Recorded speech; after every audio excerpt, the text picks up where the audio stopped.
Wala akong mautangan na loan up. Yung bang wala masyadong requirement sana. Wala kang mautangan? Ganun na nga.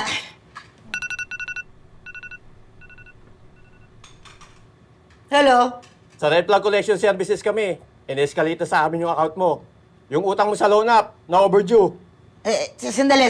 Saan bang loan up to? Nalilito na ako sa dami na inutangan ko eh. Sa Pera Assist, Magkano ba yung utang ko dyan? 10,000. Babayaran ko naman yan eh. Siguraduhin mo lang, nasa amin yung address nyo.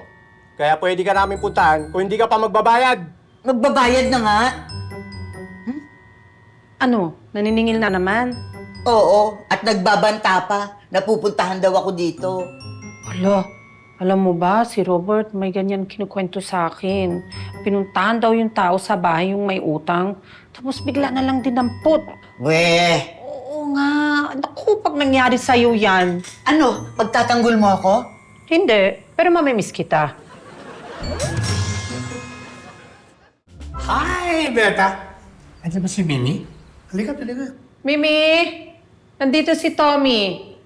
Hi, Mimi! Oh, anong bagong gising ka? Hindi pa ako natutulog. You stressed or something? Bakit ka nandito? At saka sino sila?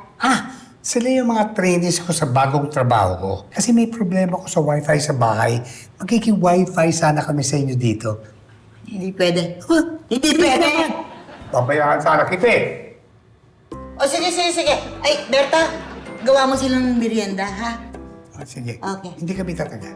Okay, good. Thank you. Bye-bye. Alam nyo na importante ang trabaho nyo sa agency, di ba? Kaya importante na convincing ang pakikipag-usap nyo sa mga kliyente. Ha? Now, to test this, we will do a live test. We will call an actual client. Okay? Sino una sa listahan mo? Anong status na? Pang-apat na follow-up na po sa account na to. Perfect. Sige, tawagan mo siya. Ay, teka muna. Nasa na script ko, di ba? Okay, tawagan mo.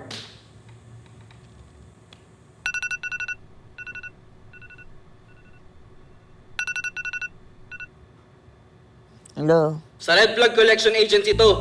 Pang-apat na follow-up na namin sa'yo pero di ka pa rin nagbabayad. May mga pinapunta na kaming tao. Nandiyan na sila sa labas ng bahay mo ngayon. Ha? Huwag naman! Sandali. Takutin mo pa. Sabihin mo nakademanda na siya. Nakademanda ka na. Takan mo pa ang boses mo. Sabihin mo marami tayong tao sa labas ng bahay na. Marami na kaming tao sa labas ng bahay nyo. Nagilan niyo na ako. Sabihin mo sa kanya magbayad na siya para hindi lumala ang sitwasyon. Sabihin mo! Magbayad ka na para hindi lumala ang sitwasyon. Tanungin mo kung gusto pa niya mapahiya. Gusto mo bang mapahiya? Hello? Hello? Hello? Sir, binaba ko ako yung phone. Tawagan mo ulit. Huwag mo tigilan ang hindi magbayad ng mga yan. Hi, Nini. Kumusta ka na? Magsilayas kayo. Magsilayas kayo! Halika na kayo. Layas! Ona!